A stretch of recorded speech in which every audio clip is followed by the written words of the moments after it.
अस्सलाम वालेकुम नाज़रीन, प्रोग्राम ओपिनियन में अली काजी में भली कार आऊँ आहियां यासिर अहमद। मूंखे स्टूडियो में जॉइन किया सीनियर तजियाकार Ali Kazi sahab. Welcome Ali sahab. Thank you Yasir.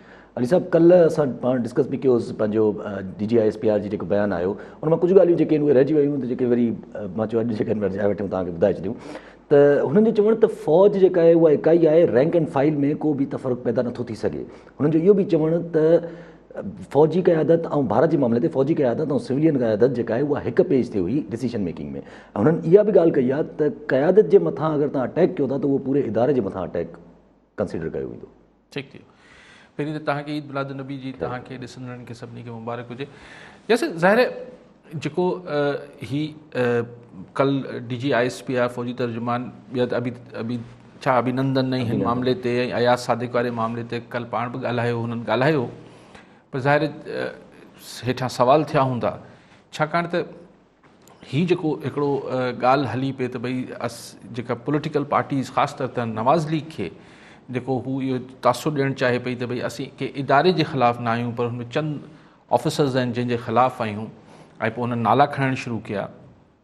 त तर्जुमान इहो वज़ाहत कई त फ़ौजी तर्जुमान त भई हीउ हिकिड़ो यूनाइटेड हिकिड़ो ॿधी वारो इंस्टीट्यूशन आहे, इदारो आहे, ऐं हिन में को रैंक एंड फाइल जो मसइलो न हूंदो आहे। तव्हां हिकिड़े माण्हू जे ख़िलाफ़ु ॻाल्हायो था त हुनखे तसवुरु कयो वञे थो त उहो सॼे इदारे जे ख़िलाफ़ु आहे। ऐं हिन अहिड़े बयाननि ते जेके रैंक्स आहिनि मिलिट्री इस्टेब्लिशमेंट जा, हुन में ग़म गुस्सो बि मौजूदु आहे।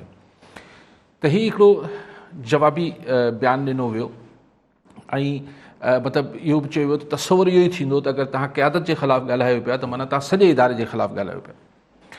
ठीकु थी वियो। हाणे ॻाल्हि इहा आहे त ज़ाहिर मूं तव्हांखे महीनो ॾेढ पहिरीं जॾहिं ही PDM शुरू कयो हो किसो ऐं नवाज़ लीग जो बयानियो अचणु शुरू थियो त मूं इहा ई ॻाल्हि पे कई त ॾिसो न, हिन खे कंहिं न कंहिं सूरत ते रिस्पॉन्ड करिणो पवंदो। पोइ कोशिशि थी पहिरीं त को हीअ अची ॻाल्हाए वठे, फवाद चौधरी ॻाल्हाए वठे, शेख रशीद ॻाल्हाए वठे, ही करे वठे, हू करे वठे, बट फाइनली जेको इंस्टीट्यूशन खे यानी असांजी इस्टेब्लिशमेंट खे जंहिंखे टारगेट करे पई नवाज़ लीग स्पेशली ऐं PDM बाय एंड लार्ज, त उन इंस्टीट्यूशन बि ज़रूरी सम्झो त हू पंहिंजे तर्जुमान जे मार्फत हिकिड़ो सिधो जवाबु मोकिले त भई ही को अलॻि ॿ शयूं न आहिनि, क़यादत ऐं पूरो इदारो ॻाल्हि साॻी आहे। सो इहा ज़रूरत महसूसु थी वई न। सो ॻाल्हि इहा ई आहे त हिकिड़ी शयूं जीअं जीअं तलख़ी वधे पई, मां इहा गुज़ारिश महीनो ॾेढ अॻु बि कयो पिए त हीअ शयूं किथे हवा में किथे हली वेंदियूं, हीअ ॻाल्हियूं किथे न किथे वञी इम्पैक्ट ऐं इफेक्ट विझनि पियो, हुनजा असरात मुरतब थियनि पिया, तॾहिं ज़रूरी महसूसु थिए पियो त हुनजा जवाबात ॾिना वञनि। न त तव्हां कंहिं अहिड़ी अजाई सजाई ॻाल्हि जो जवाबु ॾियण लाइ त पाबंद नथा हुजो। हिन जो मतिलबु इहो न आहे त केरु कमज़ोर थी वियो या केरु सघारो थी वियो, लेकिन क्वेश्चन इहो आहे त हीअ अगरि नवाज़ लीग पंहिंजो इहो नैरेटिव ऐं बयानियो ऐं PDM बि बाय एंड लार्ज ऐं स्पेसिफिकली नवाज़ लीग अगरि हीअ पंहिंजो बयानियो जारी रखे थी त ज़ाहिर पोइ हीअ ॾे जवाब ऐं वठि जवाब वारा किसा शुरू थी वेंदा। पहिरीं शुरू में हिकिड़े ॻुझी मुलाक़ातनि जा ज़िक्र थिया त डिस्क्रेडिट करण जी कोशिशि कई हुई PDM वारनि खे त कल्ह ताईं इस्टेब्लिशमेंट जी क़यादत सां मिलंदा हुआ, अॼु हुनजे ख़िलाफ़ु ॻाल्हायो था। उहा शइ एतिरी जटादार न थी सघी। हाणे सिधा जवाब ॾिना पिया वञनि, पर्चा कटिया पिया वञनि। सो इहा ॻाल्हि ज़ाहिर जीअं जीअं हुतां बि ॻाल्हि खुटंदी कोन। हाणे कोशिशि थी रही हूंदी, आउं सम्झां थो ऐं बार बार चवां पियो, कोशिशि थी रही हूंदी त नवाज़ लीग वारनि खे कंहिं सूरत हिन ॻाल्हि ते क़ाइल कजे त हू इमरान ख़ान ते ई तवजा ॾियनि, इस्टेब्लिशमेंट ॾे न ॾिसनि। लेकिन फ़िलहालु नथो महसूसु थिए त नवाज़ लीग, हाणे ॾिसूं पेशावर वारो जलसो अचे या हुनखां अॻु को ॿियो मरियम नवाज़ या छा ॻाल्हाइनि था, फ़िलहालु हू पंहिंजो बयानियो चेंज न पिया कनि, पर हिन जो मतिलबु इहो न आहे त बैकडोर ॻाल्हियूं न थी रहियूं हूंदियूं। डेफिनेटली नवाज़ लीग वारनि खे सां ॻाल्हियूं थी रहियूं हूंदियूं, डपु बि ॾियारिबो हूंदो, ऐं गॾोगॾु को ॿी सियासी को ॻाल्हियूं बि थी रहियूं हूंदियूं। पर ॾिसूं त नवाज़ लीग वारा राज़ी थिए, छाकाणि हीउ इमरान ख़ान जो बयानियो आहे, न छॾींदसि, जेल मोकिलींदसि, चकी पिसराईंदसि, हीउ इमरान ख़ान बयानियो आहे। वेरस जेके इदारा आहिनि मुल्क जा, स्पेशली असांजी इस्टेब्लिशमेंट, हुनखे खोड़ सारी ॿियूं शयूं बि ॾिसणियूं आहिनि। इमरान ख़ान अॼु आहे या न आहे, पर बहरहाल इंस्टीट्यूशन्स रहंदा आहिनि। सो आउं सम्झां थो त हुननि जी स्ट्रेटेजी इमरान ख़ान खां, हीउ जेको इमरान ख़ान जो त हिकिड़ो ई आहे न, बसि चकी पिसराए छॾींदसि जेल में। मुंहिंजो ख़्यालु आहे त इहो बयानियो अगरि अञा सख़्तु थियो ऐं हिन में कंसिस्टेंसी रही नवाज़ लीग पारां, यानी मुस्तक़िल सां जारी रहिया, त पोइ जेके पोयां ॻाल्हियूं आहिनि उहे बि थोड़ी सवायूं तकड़ियूं थींदियूं, पर अगरि हिननि मक़सदु हूंदो त हिननि खे को ताक़त जे ज़रिए कुचलजे त उहा कोशिशि बि थी रही हूंदी। पर फ़िलहालु को अहिड़ी एज सच मूंखे किथे ताक़त जो इस्तेमालु नज़र न पियो अचे। पर्चा कटराए छॾण इहा हिकिड़ी ॿी ॻाल्हि हुजे थी, पर फ़िलहालु नवाज़ लीग ते को जेके आहनी हथ अञा न पियो आहे। सो दैट मीन्स कि अञा बि ॻाल्हियुनि लाइ किथे दरवाज़ा खुलियल आहिनि। ठीकु आहे सर, कॉलर हिन सां गॾु अलाह बख़्श मैसर मेड़ मां। जी मैसर साहब, छा चवणु चाहींदा? हेलो साईं। जी साईं गौर साहब, मुल्क में साईं हेॾी साईं महांगाई वई आहे थी, असां हुकुमरान खे साईं कुझु सोचणु खपे। बेरोज़गारी केॾी आहे साईं, इहो साईं खे असां सवाल करिणो आहे। ठीकु आहे मैसर साहब। सही आहे मैसर साहब, महांगाई जो सवाल मूंखां छा था कयो? असीं त पाण मुतासिरीन मां आहियूं। जी हा पाण त ख़ल्क़ ख़ुदा आहियूं, पाण त मुतासिरीन मां आहियूं। इहो सवाल तव्हां हुकूमत खां कयो, सरकार खां कजे। अली साहब, अगरि जीअं तव्हां कल्ह ॻाल्हि कई त कल्ह जे आख़िरी प्रोग्राम जे आख़िर में तव्हां हिकिड़ी ॻाल्हि कई त हुन तरफ़ बि इहा सोच हूंदी त ॿ ऑप्शन हूंदा, या त कुचले छॾिजे या पोइ कोई सोचींदा हूंदा त भई कुचले सघंदासीं बि या न सघंदासीं। पर इहे अगरि जे बयानात ॾिठा वञनि जेके DGISPR जेके हाणे असां डिस्कस कयूं पिया, त अहिड़े बयानात खां पोइ त हाणे माना नज़र अचे थो न त हू बिल्कुलु फर्म आहिनि हाणे। माना ॾिसो ही त हुननि पंहिंजी मतिलबु हिकिड़ो न छा चइजे त हिकिड़ो जवाबी हू ॾिनो आहे त भई हीअ जेको तव्हां कोशिशि कयो पिया या अहिड़ी ॻाल्हि कयो पिया, हिन ॻाल्हि जी असांजे इंस्टीट्यूशन में बतौर फ़ौज हिन जी का गुंजाइश न आहे। असां हिकिड़ी अकाई आहियूं, हिकिड़ी यूनिटी आहे, हिकिड़ो प्रोफेशनल इंस्टीट्यूशन आहे। हिन में ईअं न आहे त हीअ ॿ माण्हू हीअं आहिनि ऐं बाक़ी हीअं आहे, ईअं न आहे। असीं जेको आहियूं उहो हिकिड़े जिस्म वांगुरु आहियूं। ठीकु आहे, त इहो ख़ुदि इहो ज़ाहिर करे थो त हू मतिलबु हुन इहो they are trying to put some sense into the other party. जीअं चइबो आहे यार सां ॻाल्हाइजे, हुनखे ॿुधाइजे त ईअं न आहे किसो। अञा हू लेकिन हीअ त जेको आहे प्रेस ऐं मीडिया जे साम्हूं थिए पियो न। लेकिन आउं सम्झां थो किथे न किथे इहा कोशिशि थी रही हूंदी त नवाज़ लीग खे कंहिं इहो चवणु त न हाणे हिन सां ॻाल्हियूं न थींदियूं। शेख रशीद चवाणी त दरवाज़ा बंदि थी चुका आहिनि। आउं नथो सम्झां, रेड लाइन्स क्रॉस थियूं आहिनि, रेड लाइन्स क्रॉस थी चुकियूं आहिनि। लेकिन पोइ बि कोशिशि किथे न किथे ज़रूरु थी रही हूंदी त किथे का ॻाल्हि को थोरो मुंहुं माणपे में अची वञे। ठीकु आहे सभु कॉलर सां गॾु खलील अहमद सोलंकी नवदेरो मां। जी सोलंकी साहब, छा चवणु चाहींदा? सर अस्सलाम वालेकुम। वालेकुम सलाम। सर असांजो सुवाल आहे त पार्लियामेंट में जेको अमलो थियो ऐं जेको PTV ते अमलो थियो उनजो केस हुयो जंहिंमें साईं शाह मोहम्मद कुरैशी ऐं तव्हांजो असद उमर साहब उन्हनि ते फ़र्ज़ जुर्म लागू थियो थिए, जॾहिं त मेन इमरान ख़ान हुयो ऐं उन्हनि ते सर उनखे आजो करार ॾिनो वियो आहे। त इन जो सर जवाबु खपे त इहे छो सर, जॾहिं मेन उहे माण्हू हुया त उन्हनि खे छो थो आजो करार ॾिनो? ठीकु आहे सोलंकी साहब। सुनिंदा इन करे जो वज़ीर आज़म आहिनि। जी हा, छा जवाबु ॾियां? ॿियो प्रेसिडेंट ॿिया प्रेसिडेंट आहिनि। प्रेसिडेंट ते उहा इम्यूनिटी हूंदी आहे। प्रेसिडेंट जो त उहे बि केस खुलंदो जॾहिं हू सदर जो उहिदे तां लहंदा, इस्तशना हूंदो आहे। पोइ मूं कल्ह बि ॻाल्हि कई त पंहिंजो कढायो हुओ त ज़ाहिर ही सरकार जी मदियत में केस दाख़िल थियल हो न, त सरकार हाणे इमरान ख़ान जी आहे त इमरान ख़ान साहिब जो नालो कढियो त शाहमूद कुरैशी ऐं ॿियनि जा बि कढाए छॾींदा। छाकाणि त हिन मुदई त जेके आहिनि उहे सरकार आहे न। ठीकु आहे सर। अली साहब, अगरि जीअं अहिड़ियूं ॻाल्हियूं जॾहिं साम्हूं अचे थियूं, एॾो स्ट्रॉन्ग नैरेटिव अगरि PMLN कंटिन्यू रखे थी पई, पोइ त फयाज़ुल हसन चौहान जहिड़ा जेके माण्हू आहिनि उहे पोइ बजा थी था वञनि अहिड़ियूं ॻाल्हियूं करण में त आले शरीफ़ में फूट पड़ गई या फूट पढ़िजी वेंदी आहे। उन्हनि जो पिणु चवणु त भई पवंदी हिननि में फूट आहे। उन्हनि चयो त मौलाना फज़ल रहमान बि चई छॾियो आहे नवाज़ शरीफ़ खे त पंहिंजो मां तव्हांजो एतिरो बोझ जेको आहे हिननि बयानीअ जो बोझ बर्दाश्त न करे सघंदुमि या नथो करे सघां। अच्छा, ये फ़याज़ हसन चौहान साहब जेके आहिनि पंजाब हुकूमत जा तर्जुमान आहिनि, इंफॉर्मेशन मिनिस्टर बि माना तर्जुमान थिया पंजाब हुकूमत जा।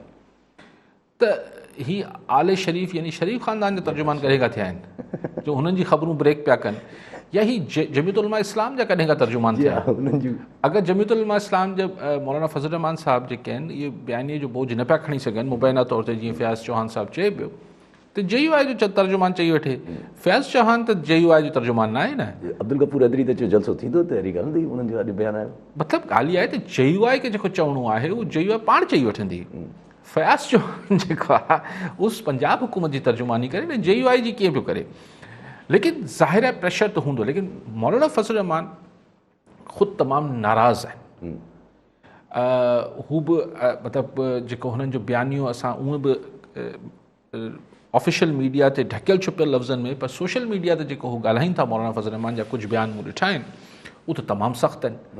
सो हू नवाज़ शरीफ़ जो बयानियो पंहिंजे कुल्हे ते नथो खणी सघे बकौल फयाज़ चौहान, पर पंहिंजे बयानीअ जो त वज़न खणे पियो न, त उहो बि उहो ई आहे।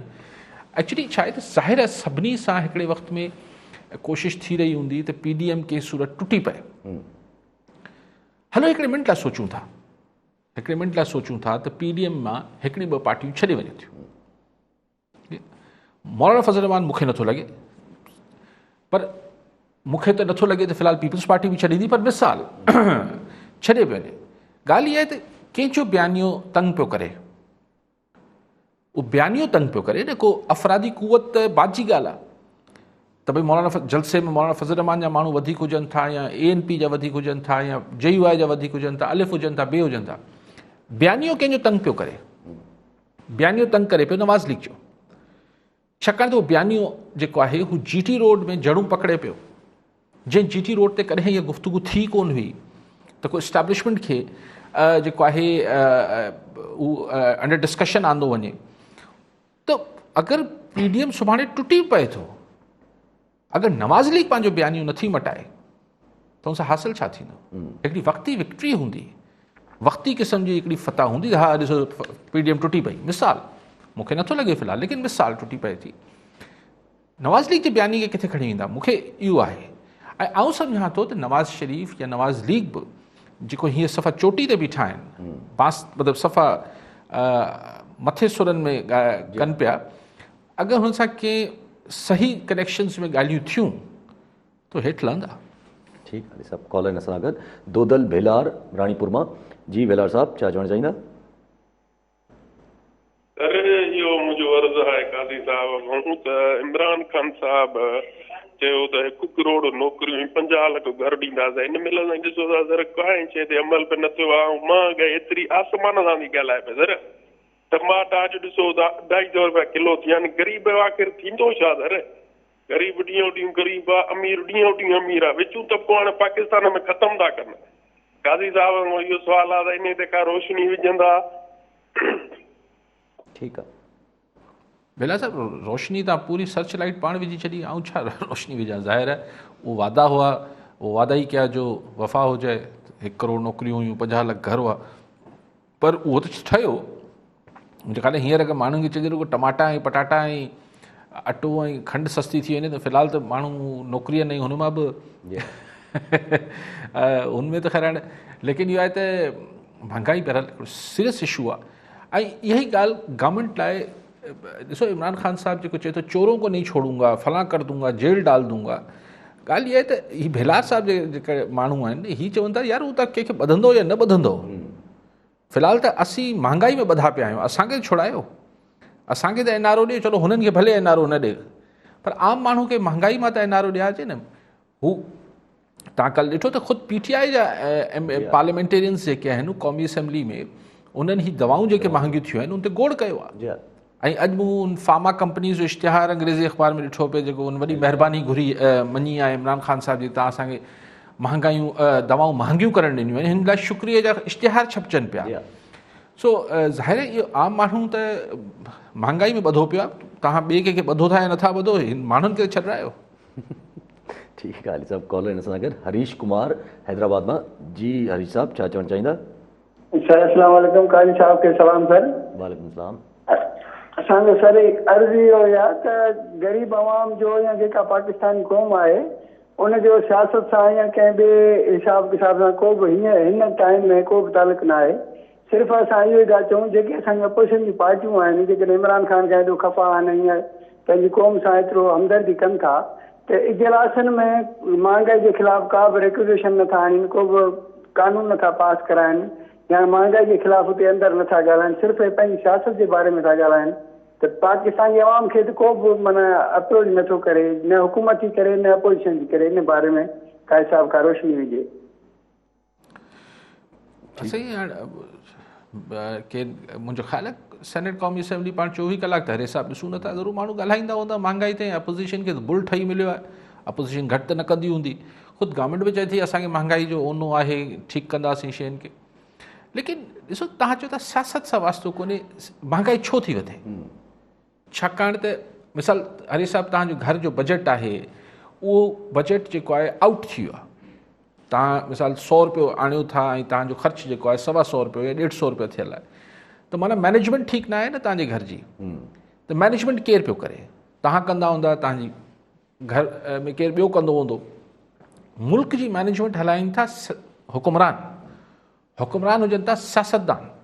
सियासत में हुननि खे सियासतदाननि खे तव्हां हर हिसाब चूंडे मोकिलियो था, पोइ हू मैनेजमेंट हलाइनि था। मैनेजमेंट ग़लति थी वञे थी, अंदाज़ो नथो रहे त कणिक खुटी पवंदी, ॿाहिरां बाद में कणिक घुराइनि था, खंडु खुटी पवंदी, ही मैनेजमेंट आहे न। त जॾहिं मैनेजमेंट ग़लति थिए थी त तव्हांखे भोगणो पए थो। त तव्हां चाहियो न चाहियो, तव्हां हर हिसाब तव्हांजो सियासत सां वास्तो आहे। तव्हां भले चवंदा रहो, पोइ इहो दाहूं न कयो त महांगाई थी वई फला, छाकाणि त हीअ त मैनेजमेंट जो इशू आहे न। हिन दफ़े जेको आहे हू कणिक जी जेका हू सपोर्टिंग प्राइस आहे, सिंध सरकार कल्ह उते ॻाल्हायूं था 1400 खां 2000 कई आहे। त ॻाल्हि इहा आहे त हीअ सभु शयूं अॻुवाट रिथाबंदी थींदी आहे। अगरि तव्हांजी रिथाबंदी ख़राबु आहे त तव्हांजी घिटी में पाणी बीठो आहे, पोइ चओ यार असांजो सियासत सां न वञे, पर पाणी छो मुंहिंजी गटर छो उथलियो पियो आहे। पीअण जो पाणी अगरि तव्हां हैदराबाद में किथे रहो था त किथे साफ़ु अचे थो नलके मां, नथो अचे। पोइ चओ मुंहिंजो सियासत सां न वञे, पर मुंहिंजो घर में पाणी साफ़ु न पियो अचे। उहो क़िबला इहो केरु ठीकु करे ॾींदो तव्हांखे? इहो तव्हांखे तव्हांजा चूंडियल सियासतदान ठीकु करे ॾींदा। हीअ सियासत मां ठीकु थियणो आहे। सो भले चओ सियासत सां वास्तो न आहे, पोइ भोॻियो इहे सभु शयूं। ठीकु आहे अली साहब। कॉलर सां गॾु गुल मोहम्मद रिंद बदीन मां। जी रिंद साहब, छा चवणु चाहींदा? साईं अस्सलाम वालेकुम। वालेकुम अस्सलाम।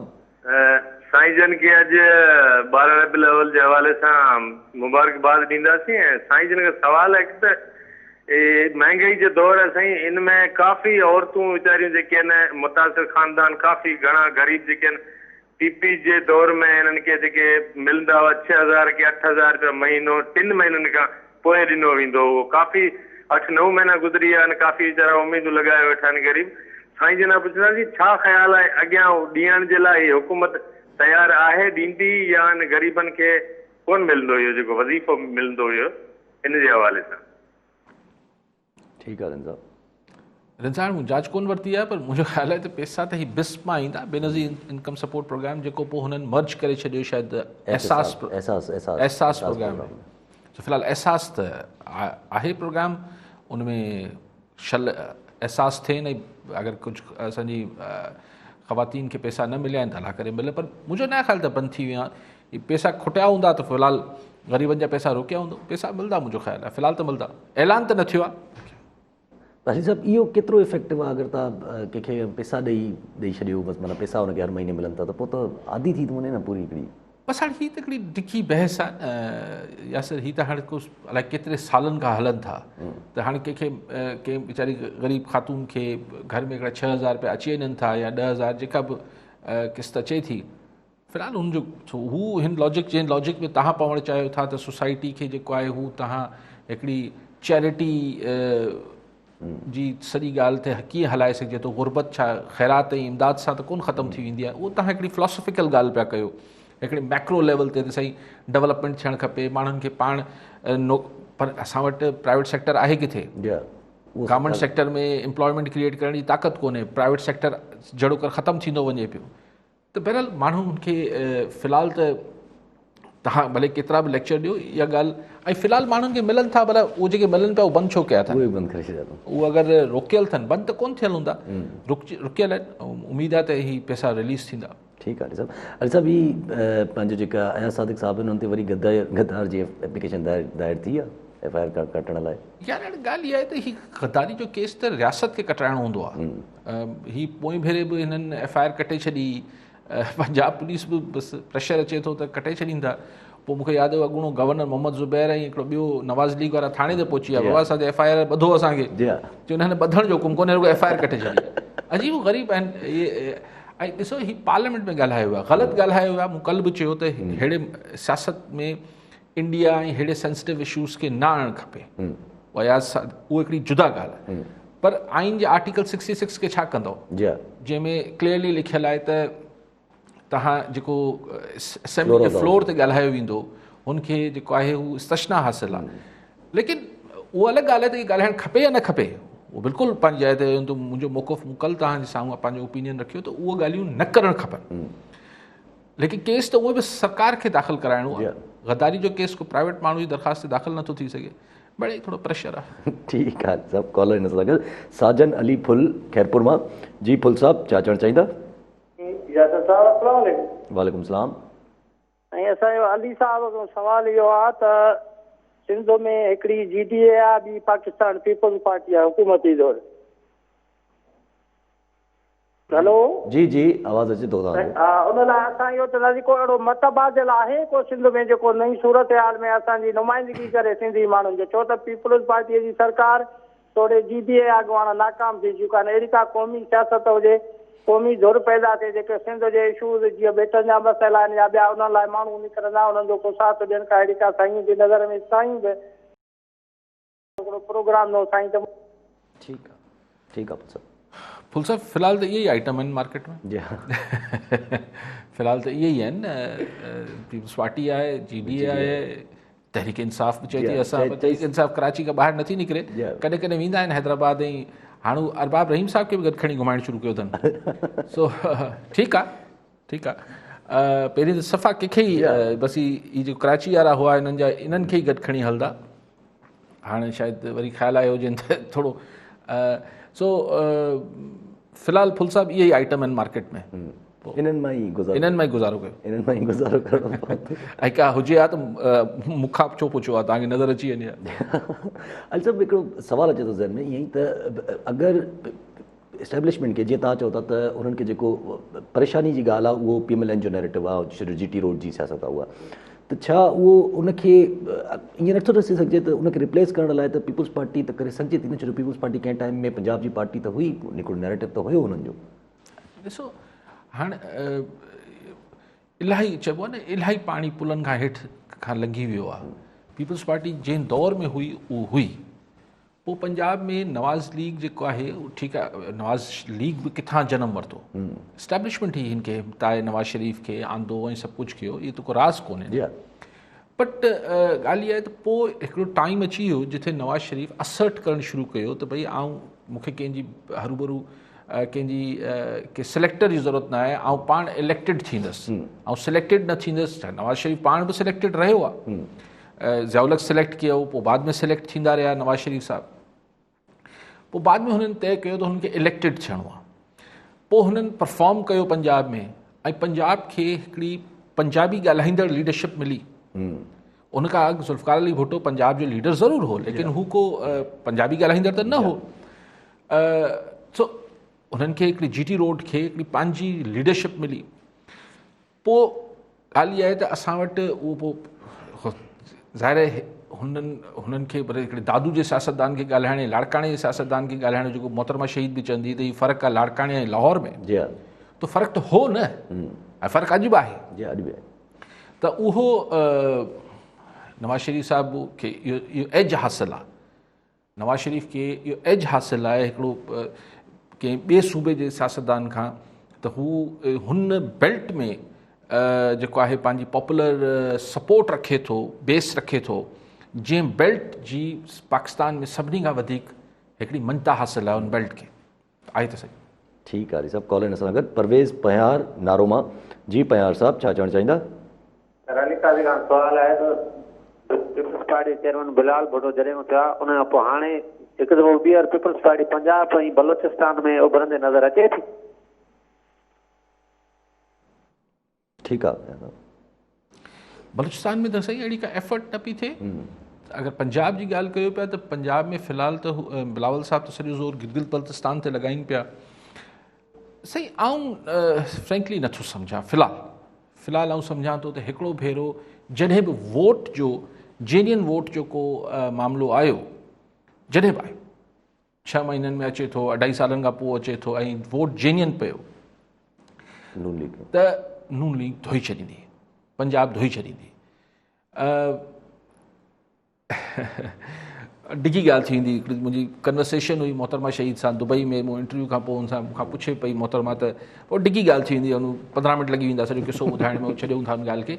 ऐं इहो सम्झां थो त मे बि दोस्त मूंसां इतफ़ाक़ न कनि, मे बि मूंसां इख़्तिलाफ़ कनि, पर आउं ईअं सम्झां थो अॼु खां न, तव्हां जॾहिं खां पाण शो शुरू कयो आहे 6 महीननि खां तव्हां मुंहिंजे वाता इहा ई ॻाल्हि ॿुधंदा हूंदव त हिन दफ़े नवाज़ शरीफ़ सिर्फ़ु नवाज़ शरीफ़ न रहियो आहे, हुन सां गॾु मरियम नवाज़ आहे। जी मरियम नवाज़ हिकिड़ी ख़ातून आहे, मज़लूम आहे, जाज़िबे नज़र आहे। असीं टी दुनिया जा मुल्क आहियूं, सेंटिमेंट जज़्बाती मामिलो आहे। त ॻाल्हि इहा आहे त हू अगरि नवाज़ शरीफ़ पाण न बि हूंदो त उनजी धीउ जेका आहे हुनखे हाणे आस्ते आस्ते हुनजो पंहिंजो बि हिकिड़ो सपोर्ट बेस तयारु थिए पई। जी सो ॻाल्हि इहा आहे त हींअर जेको साईं सवाल कयो ते अचूं था, मूंखे हींअर पीपल्स पार्टी लाइ गुंजाइश पंजाब में नथी नज़र अचे फ्रेंकली। को कुझु सीटूं हेठि मथे को सेटिंग में अगरि मामिलो थियो, को सिस्टम ठही वियो पंजाब में बि त भई को हेॾी सीटूं हेतिरियूं हिन खे ॾिबियूं, हीअं थींदो हू थींदो, अगरि हू थींदो सिलेक्शन थींदी त आउं कुझु नथो चई सघां, पर अगरि इलेक्शन थी वई त आउं सम्झां थो नवाज़ लीग धोई छॾींदी पंजाब खे।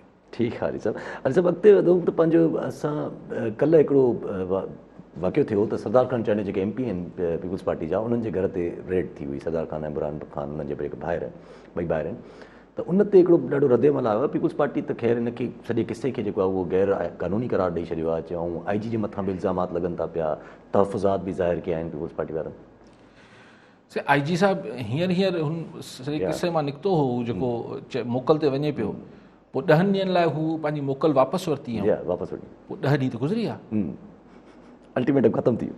न अल्टीमेटम त हुननि कोन चयो, पर हुननि चयो त 10 ॾींहंनि लाइ जेको मुख़्तलिफ़ ऑफिसर्स मोकिलियूं दरख़्वास्तूं ॾिनियूं, सो ॿाहिरि उहो त किसो हिकिड़े पासे थी वियो।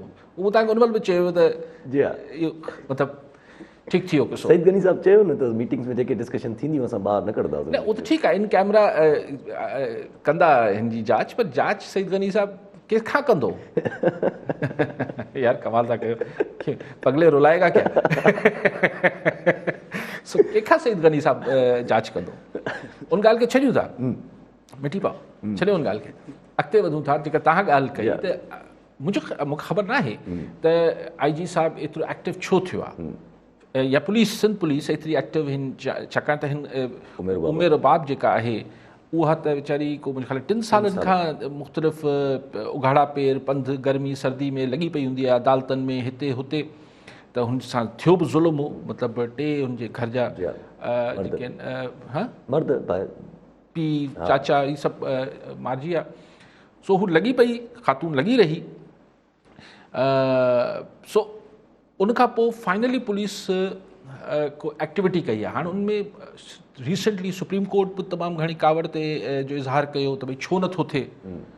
हाणे अदालत सगोरी जो प्रेशर हो, छा हो, फेस ऑफ इट पाण इहो ई चऊं त अदालत सगोरी जो प्रेशर हो हिन ते। लेकिन इंट्रस्टिंग ॻाल्हि इहा आहे त ख़ुदि पुलिस तर्जुमान चए पियो त कल्ह जेको हुन जेके मुबैना ॾोहारी आहिनि हिन क़तल में मुलविस, उहे अॻु में ई जिथे इंफॉर्मेशन हुई पुलिस खे त हिते हू मौजूदु आहिनि, पुलिस छापो हुयो त हुनखां अॻु हुतां गाइब थी चुका।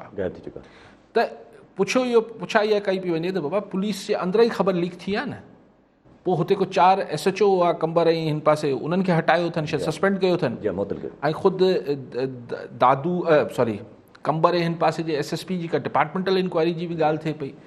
त ॻाल्हि इहा आहे त ज़ाहिर आहे सही असां वटि पर तव्हां ॿुधो कॉल ॻाल्हायो ज़ैद शर ॾहरकीमा जी। शर साहब छा चवणु चाहींदा? सर मुंहिंजो सवाल इहो आहे त गुज़िरियल 10-12 सालनि खां ॾहरकी बल्कि पूरे सिंध में जेको आहे त पीपल्स पार्टी जी हुकूमत आहे, जेके असांजे ज़िले जा रोड रस्ता आहिनि टुटल फुटल आहिनि, ऐं असां वटि पाणी जो बि सुठो निज़ाम न आहे, ऐं तालीम जो बि सुठो निज़ाम न आहे। आख़िर आहे त हुकूमत पीपल्स पार्टी जी जेकी यानी कि सिंध जी मालिक सॾाए थी, पर आख़िर हितां जे माण्हुनि सां एॾा वेदन छो पिया थियनि? ठीकु आहे शर साहब, ठीकु। शर साहब बहरहाल हाणे इहो त सिंध जा माण्हू वोट ॾियनि था, उन्हनि खे उहे बहितर सम्झंदा हूंदा, त हुननि खे हीअ परफॉर्मेंस ठीकु लॻंदी हूंदी, या जेका परफॉर्मेंस तव्हां चओ था ख़राबु आहे उन्हनि खे ठीकु लॻंदी हूंदी। अक्सर हू वोट ॾियनि था, सो पाण उन ते तव्हां छा कॉमेंट कयां। लेकिन गवर्नमेंट खे ज़रूरु सोचणु खपे त अगरि माण्हुनि जा बेसिक इशूज़ हल न थींदा त ज़ाहिर पोइ किराए वधंदी वेंदी। पाण हू ॻाल्हि पे कई त हू जेके रेड थिया आहिनि, हाणे इन में पीपल्स पार्टी चए थी त साईं ही प्राइम मिनिस्टर खां छो पियो मतिलबु इंस्ट्रक्शन वरिती पई वञे या फलाण पियो थिए, ऐं IG खे। लेकिन क्वेश्चन इहो आहे त अगरि त हू सरदार चांडे जे घर ते रेड थियो आहे छा? अच्छा, इन ते इख़्तिलाफ़ आहे या ॿियनि खे छो पिया ॿधण जी कोशिशि कयो उन ते इख़्तिलाफ़ आहे? न रेट ते इख़्तिलाफ़ आहे। त पोइ असां वटि त हू थींदो आहे न, उहो जेको ॿांह पुलिस खे ॾिबी आहे न, ईअं न थींदो आहे छा? थींदो त आहे असां वटि, थींदो आहे, पुलिस प्रेशर विझंदी आहे त पोइ ॿांह ॾिबी आहे। जी हा। अगरि हू जेके मुबैना जेके ॾोहारी आहिनि उन्हनि जी गिरफ़्तारी जेका आहे उहो पोइ सभिनी खे पीपल्स पार्टी खे कोशिशि कजे त हू पुलिस खे कराए ॾिए, पर पुलिस वटि अगरि छा को साबिती कोन हुई छा? पोइ ईअं कीअं MP जे घर ते वञी रेड कयो अथनि? पुलिस वारा त चवनि था असां वटि एविडेंस हुयो, पर असां वटि यार इंसाफ़ पुलिस वटां ऐं हिननि शयुनि वटां असां वटि अनफॉर्चुनेट आहे। हाणे कहिड़ा किसा तव्हांखे ॿुधायां, मतिलबु बहरहाल अनफॉर्चुनेट आहे हू हिकिड़ो, लेकिन शाबाश आहे हिन उमेर बाप खे, पंहिंजी हुन ते स्टैंड लॻी पई आहे। ज़ाहिर प्रेशर हुन ते बि हूंदो ऐं पीपल्स पार्टी खे जेको आहे उहो कोशिशि करणु खपे त ठीकु आहे, उहो पंहिंजे MPA सां या कंहिंजे चादर ऐं चार दीवारी जो बिल्कुलु तक़दुस हुजणु खपे, पर अगरि ॾोहारी किथे लिकल आहे किथे बि त उनजी गिरफ़्तारी में ज़रूरु मदद करणु खपे। ठीकु आहे। अली साहब अञा अगरि ॿी ॻाल्हि कजे त पंहिंजो असांजी उहा ॻाल्हि रहिजी वई जेका पहिरियां बि असां कयूं पिया डिस्कस, त कणिक जो जेको अघु मुक़ररु कयो आहे सिंध सरकार 1400 खां वधाए 2000 ऐं जेको कमंद जो अघु मुक़ररु कयो अथऊं उहो 10 रुपया वधायो अथऊं, 192 मां 200 रुपया कया अथऊं। न कणिक जो त वरी बि ठीकु कयो अथनि, मुंहिंजो ख़्यालु आहे त हिन दफ़े पोइ ओपन मार्केट में न माण्हू ॾींदा, छाकाणि या ॾिसूं त छा मार्केट मैकेनिज़म कीअं ऑपरेट कीअं थी करे ओपन मार्केट, लेकिन 2000 ठीकु आहे। मुंहिंजो ख़्यालु आहे त हिन दफ़े पोइ माण्हू सरकार खे ॾींदा, पर हाणे सरकार खे वरी ॾिसणु खपे त वरी हू बारदाणो ऐं हू जेको सॼो धंधो शुरू थी वञे थो। एक्चुअली छा आहे त रेट बि सरकार घटि ॾींदी आहे, माज़ी में इहो थियो रेट बि घटि पई ॾिए, पोइ हीउ बारदाणो, पोइ सही मिंथूं कयो, पोइ पैसा रिश्वतूं ॾियो, पोइ हीउ कयो। ओपन मार्केट में अगरि 50 रुपया सस्ती बि वञे थी माण्हू चए केरु खफ़े में पए, वरी खपाए छॾे थो माण्हू। त सरकार खे रेट ते वधाइणु खपनि, बिल्कुलु ठीकु आहे, मतिलबु 600 रुपया वधाए अथनि, मुंहिंजो ख़्यालु आहे हाणे हू त आबादगार वधीक बहितर ॻाल्हाईंदा, लेकिन ज़ाहिरी तरह ठीकु थो लॻे त 1400 मां 2000 कयो अथनि, पर हू जेको सॼी करप्शन जो सिलसिलो आहे बारदाणो ऐं फलाण ऐं ढिमकाइण फूड डिपार्टमेंट जो, उनखे छा ठीकु न कबो छा? बाक़ी कमंद आऊं नथो सम्झां त कमंद जे आबादगारनि खे 202 रुपया जेको आहे उहो हुनखे को क़बूल पवंदो, पर थींदो इहो ई त रेट शुरू में शुगर मिलूं ऐं हीअ विढ़ंदा, आख़िर में वञी 225 230 रुपए ताईं बि कमंद शुगर मिलूं ख़रीद कंदियूं, छाकाणि हुते बि हिकिड़ो वॾो अज़ाब आहे जेको मिडल मैन जो किरदारु आहे। पर बहरहाल उन ते आबादगार वधीक ॾिसूं छा रिएक्शन छा थो अचे आबादगारनि जो। ठीकु आहे सभु कॉल सां गॾु उबैदुल्ला आरी सर डोरो नारो मां। जी आरी सर साहब छा चवणु चाहींदा? छा अली साहब खे सलाम आहे मुंहिंजो।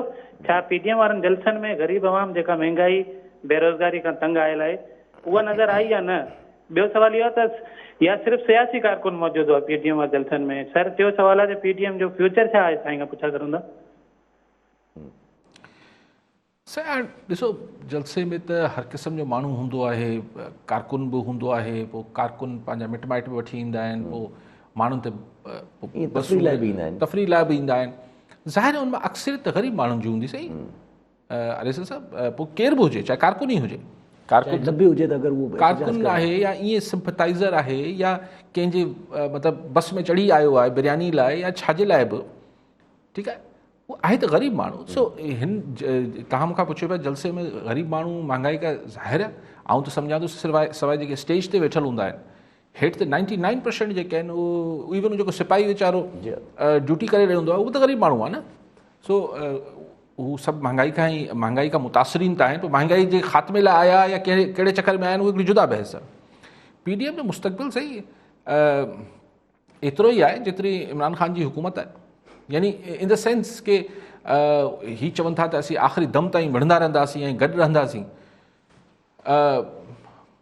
मूंखे कल मतिलबु इहो आहे त ही को ताहयात रहण वारो त इतिहाद न आहे। हिननि जो मक़सदु ज़ाहिर ही पार्टियूं पाण में बि अॻिते इलेक्शन में त कोन ठहंदियूं, हिकु ॿिए साम्हूं इलेक्शन बि विढ़ंदियूं या थी सघे थो, त एतिरो ई आहे जेतिरी हुकूमत आहे। हुकूमत वेंदी त PDM बि हलियो वेंदो। पोइ सभु जेको ही माना मतिलबु ईअं सम्झिजे त हिननि जो PDM जो जेको ज़्यादा से ज़्यादा ज़ोर हूंदो उहो बसि सेनेट जे इलेक्शन खां पहिरियों ते हूंदो। अगरि सेनेट जा इलेक्शन थी था वञनि त पोइ PDM जो न ॾिसूं त ही लाहौर जो जलसो में माण्हू खे त कल्ह बि तव्हांखे गुज़ारिश कई पई त ॾिसणो आहे लाहौर जे जलसे में ही टर्न आउट छा था कनि। हू गुजरांवाला या कराची या कोयटा जहिड़ो कनि था या हुनखां टीण या चूण ते कनि था, हिकिड़ो इहो ॾिसणो आहे। ॿियो इहो आहे त हुन में लॉन्ग मार्च जी डेट अनाउंस कनि था या नथा कनि। पाण सेनेट जी इलेक्शन त अञा परे आहे, अञा उहो मार्च में तक़रीबन। ठीकु आहे सभु कॉल आहिनि असां गॾु। फहद बेलार राणीपुर मां। जी बेलार साहब, छा चवणु चाहींदा? सर जासिर साहब अस्सलाम वालेकुम। वालेकुम सलाम। सर मुंहिंजो अली काज़ी साहब खां सवाल इहो आहे त सर इमरान ख़ान साहब दावा कंदो पियो अचे त PTI जी गवर्नमेंट ईंदड़ वक़्त में अवाम खे रिलीफ ज़रूरु मिलंदो। सर अली काज़ी साहब खां व्यूज़ वठणु चाहींदो। साईं जन जे नज़र में साईं छा था सम्झो त इमरान गवर्नमेंट वटि अहिड़ा मेयर्स आहिनि जेके ईंदड़ वक़्त में अवाम खे रिलीफ मिली सघंदो? ठीकु आहे। अॻ में बि हिकिड़े बेलार साहब राणीपुर मां फ़ोन कयो, ॿाहिरि आहिनि छा पाण? थी सघे थो या हुजनि न हुजनि। ठीकु आहे। सही, ईंदड़ दौर में कहिड़े दौर, अञा कहिड़ो दौर, 2.5 साल थी विया आहिनि आख़िरी, सो अगरि कीअं थी वेंदो मूंखे ख़बर न आहे। अहिड़ो को मूंखे त कोई मेजर्स नज़र नथा अचनि, मूंखे त को अहिड़ो को पॉलिसीज़ या स्ट्रैटेजी नज़र नथी अचे त को 2.5 सालनि में जेको आहे गुरबत ख़तमु थी वेंदी या महांगाई ख़तमु थी वेंदी। ऐं पोइ सही ॾिसो, हू मिर्ज़ा ग़ालिब चवाणी त हमने माना कि तगाफुल ना करोगे लेकिन खाक हो जाएंगे हम तुमको ख़बर होने तक। त भई जेसि ताईं हू कुझु कंदो तेसि ताईं माण्हू छा कनि, खाक हो जाएंगे। ठीकु अली साहब। अली साहब पंहिंजो 2 ॾींहं पहिरियों खां कोई हिकिड़ी न्यूज़ हले पई पई त हिकिड़ी छोकिरी 13 सालनि जी ॿार हुई जंहिंखे एबडक्शन जो केस हुयो, त तव्हां एबडक्ट करे हुनखे मतिलबु ज़बरदस्ती सां हुन मज़हब चेंज कराए शादी कई आहे। क्रिश्चन छोकिरी आरज़ू नालो हुनजो, उन ते फ़ैसिलो अची वियो त जेका हुन स्टेटमेंट जेका छोकिरी पाण ॾिनी, उन चयो त भाई मां पंहिंजी मर्ज़ी ते थी आहियां। छोकिरी 13 सालनि जी हुई, त उन ते बिलावल साहब जेको आहे उहो नोटिस वरितो। बिलावल साहब चयो आहे त असां हिनखे नज़रसानी करण लाइ चवंदासीं हिन जजमेंट खे, त इहो छो जो असांजो कानून आहे त 13 सालनि जी छोकिरी जेका आहे उहा शादी पहिरीं ॻाल्हि आहे त कानूनी न आहे। त पोइ साईं अदालत ते त पाण तबसरो नथा करे सघूं, पर एतिरो तबसरो त करे सघूं था त 13 सालनि जी ॿारड़ी खे तव्हां हुनजे बयान ते कीअं छॾे ॾींदो। मतिलबु आउं लीगल एक्सपर्ट न आहियां, लेकिन एतिरी ॻाल्हि त सम्झ अचे थी त हू त 13 सालनि जी ॿारड़ी आहे, उनखे तव्हां कीअं, स्ट्रेंज ॻाल्हि आहे। ऐं आई एम ग्लैड कि बिलावल भुट्टो जेको आहे हुन ते नोटिस वरितो आहे, हिन जी अपील में बिल्कुलु अपील में वञणु खपे। ऐं हीअ त ग़लति प्रेसिडेंट ठही वेंदो। माना कल्ह सुभाणे 10 साल जी ॿारड़ी या 11 सालनि जो ॿारु या 12 सालनि जी ॿारड़ी उथी बि चवंदी त आउं हीअ कयां थी, त बसि पोइ मतिलबु अडल्ट हुजणु ज़रूरी आहे न। कानून त इहो थो चए। सो हाणे 12-13 सालनि जी ॿारड़ी छा पई चए, उनजी बयान ते सो बिल्कुलु अपील सिंध सरकार खे करणु खपे। नज़रसानी लाइ उन्हनि चयो त नज़रसानी करे, नज़रसानी त न, मुंहिंजी ख़ाली अपील में वञिबो। लोअर कोर्ट जो कंहिंजो फ़ैसिलो हूंदो, लोअर कोर्ट जो फ़ैसिलो हूंदो, इन हाई कोर्ट में या हायर कोर्ट में हिन ते अपील मुंहिंजे ख़्याल में सरकार खे बिल्कुलु करणु खपे। हालांकि अहिड़ा केसिस काफ़ी ईंदा रहंदा आहिनि सिंध में, त अहिड़ा वाक़िया जेके असां वटि थियनि था पिया, जेके हिंदुनि छोकिरियुनि ते बि इल्ज़ाम लॻनि था पिया। न उहो त इल्ज़ाम न, उहो त जेको हिकिड़ी अलॻि ॻाल्हि थी वई न। उहो त ॻाल्हि थिए थी त छा छोकिरी पंहिंजी मर्ज़ी सां रिलीजन चेंज कयो न कयो, उहा हिकिड़ी अलॻि ॻाल्हि आहे, पर हू बालिग़ त हुजनि थियूं न। ही 13 सालनि जी ॿारड़ी जेका आहे मज़हब चेंज कयो या शादी बि कीअं था करे सघो, मतिलबु कानूनी तौर ते अंडर एज ॿार जी तव्हां शादी, चलो मज़हब वारी ॻाल्हि खे हिकिड़े पासे था कयो, उहो त ठीकु आहे, लेकिन शादी कीअं था करे सघो, इन जो त कानून मौजूदु आहे। जो त कानून मौजूदु आहे न, त तव्हां अंडर एज ॿार जी शादी नथा करे सघो। त हुन शादी कीअं आहे, कुझु 40-50 सालनि जो आहे, 40 सालनि जो हमरा आहे जेको 13 सालनि जी ॿारड़ी सां कीअं, त हीअ त पोइ ॿारनि जी अंडर एज थी वई न शादी। रिलीजन जी मामले खे हिकिड़े पासे था रखूं, अंडर एज ॿारड़ी जी शादी कीअं था कयो। ठीकु आहे अली साहब, कल्ह बाबर अवान साहब हिकिड़ी छा चइजे ख़ुशख़बरी चए छा चए, हुननि चयो त आफ़िया सिद्दीकी जेका आहे उहा अपील पंहिंजी प्रेसिडेंट खे पंहिंजी साइन करे छॾी आहे, ऐं प्रेसिडेंट खे चई छॾी आहे, ऐं सफ़ारतखाने सां, पाकिस्तानी सफ़ारतखाने सां बि राब्ते में आहे फ़ोन जे ज़रिए। हा, ही डॉक्टर आफ़िया सिद्दीकी जेको आहे, कई विक्टिम्स जेके हिन मुख़्तलिफ़ हिन वॉर जा थिया हुआ 9/11 खां पोइ, हुनमें डॉक्टर आफ़िया सिद्दीकी बि हुयूं। पोइ पहिरीं त हू शायदि मञनि ई कोन पियूं, पोइ सज़ा अची वई। हाणे हुननि रहम जी अपील कई आहे डोनाल्ड ट्रंप खां, प्रेसिडेंट ऑफ यूनाइटेड स्टेट्स।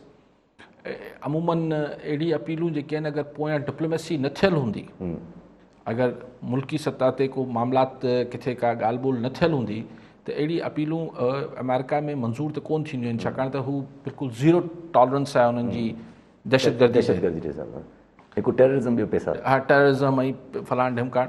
सो उते ज़ीरो टॉलरेंस अमेरिका जी आहे, त उन ते हुनखे रहम जी अपील हुनजी डोनाल्ड ट्रंप या को बि यूनाइटेड स्टेट्स जो प्रेसिडेंट अनटिल अनलेस के पोयां को कुझु हुन सां मामला थियल हुजे, पर पाकिस्तान हिन महिल अहिड़ी पोज़ीशन में न आहे। लेकिन बहरहाल यू नेवर नो, कुझु असां न उहो त पंहिंजो बाबर अवान त हिकिड़ी सिर्फ़ु तव्हांखे इंफॉर्मेशन ॾिनी आहे न, हिन में का ख़ुशख़बरी या बदख़बरी जी ॻाल्हि ई कान्हे। पहिरीं डॉक्टर आफ़िया साहिबा मञनि ई कोन पियूं, उन सिस्टम खे ई न पियूं मञनि, हिकिड़ो पंहिंजो रिबेलियस हू ॾेखारीनि पियूं सॼो स्टैंड्स। हाणे जॾहिं तव्हां रहम जी अपील कयो था त माना तव्हां हुन सिस्टम खे तस्लीम कयो था न, त इहा थी आहे। अलाह वीचारी खे हाणे रिलीफ ॾे। ठीकु आहे अली साहब, बेटनि वारो जेको ऑर्डिनेंस हुयो उहो सिंध असेंबली मां त रद्द करायो वियो, पर बलूचिस्तान असेंबली मां बि रद्द करायो वियो। हाणे ॿिनि सूबनि मां त रद्द थी चुको आहे। सही ॾिसो, ऐं बलूचिस्तान में PTI जी हामी हुकूमत जी हा, बाप आहे, लेकिन बाप जेका आहे उहो उन सां गॾु आहे। त मतिलबु इहो आहे त ॾिसो ॿिनि सूबनि हुनखे रद्द करे छॾियो आहे। ठीकु आहे, कानूनी तौर ते हिन ॿिन्ही ठाराहनि सां ऑर्डिनेंस ख़तमु न थींदो। कानूनी तौर ते तॾहिं ख़तमु थींदो जॾहिं सेनेट या क़ौमी असेंबली इन ऑर्डिनेंस खे ख़तमु कंदी। लेकिन इख़लाक़ी शइ बि त का शइ हूंदी आहे। जॾहिं ॿ सूबा तव्हांखे चवनि पिया, ऐं बलूचिस्तान जहिड़ी हुकूमत जेका आहे बाप पार्टी, डिप्टी स्पीकर आहे तव्हांजो कासिम सूरी, ऐं आहे बि बाप, जी हा, ठीकु आहे। सो ॻाल्हि इहा आहे त उहा बि चए पई त हाणे भला माण्हुनि जी, सिंध जी, बलूचिस्तान जे माण्हुनि जी फीलिंग्स खे थोरो रिस्पेक्ट ॾियो यार, ऑनर कयो। ख़ल्क़ ख़ुदा जी ॻाल्हि खे, उन जी ख़्वाहिश खे, ऐं अहिड़ी का ख़्वाहिश बि न आहे जेका कंहिंजे ख़िलाफ़ु हुजे या कंहिंजे मुल्क जे मुफ़ादनि जे ख़िलाफ़ु हुजे। चए ऑर्डिनेंस ख़तमु कयो, इन्हनि सूबनि सां वेही इन्हनि खे ऑन बोर्ड वठो, ऐं जेका तव्हांखे तरक़ी कराइणी आहे कराए वठो न। पर मिल्कियत छाकाणि त सूबनि जी आहे, त सदर साहिबु कीअं किथां पियो ऑर्डिनेंस जारी करे। सो सदर साहिबु जीअं हुन जस्टिस ईसा फाइज़ काज़ी ईसा फाइज़ केस में जेको डिटेल जजमेंट आयो आहे सुप्रीम कोर्ट जो, त सदर साहिबु विदाउट अप्लाइंग हिज माइंड, प्रॉपर माइंड जेको आहे, त भई उहो हेठां जेको हुकूमत मोकिले थी सदर साहिब खे, त सदर साहिबु पंहिंजो माइंड त अप्लाई करे हुन में, त ऑर्डिनेंस जो को सुर पेर आहे या न आहे। त हुन में त ख़ैर सुप्रीम कोर्ट जे जजमेंट में चयो वियो आहे। पर हिन बेटनि वारे में बि अलवी साहिबु बिस्मिल्लाह करे साइन करे छॾी, पोइ अची सिंध में हुनजी वकालत बि करे पियो, जी हा, जस्टिफाई बि करे पियो पंहिंजे ऑर्डिनेंस खे। मुंहिंजे ख़्याल इहो न थियणु खपे। ठीकु आहे अली साहब, वरी महिरबानी अली साहब। नाज़रीन, अॼु जे प्रोग्राम जो वक़्तु पूरो थियो, वरी मिलंदासीं ईंदड़ प्रोग्राम में। दुआउनि में यादि।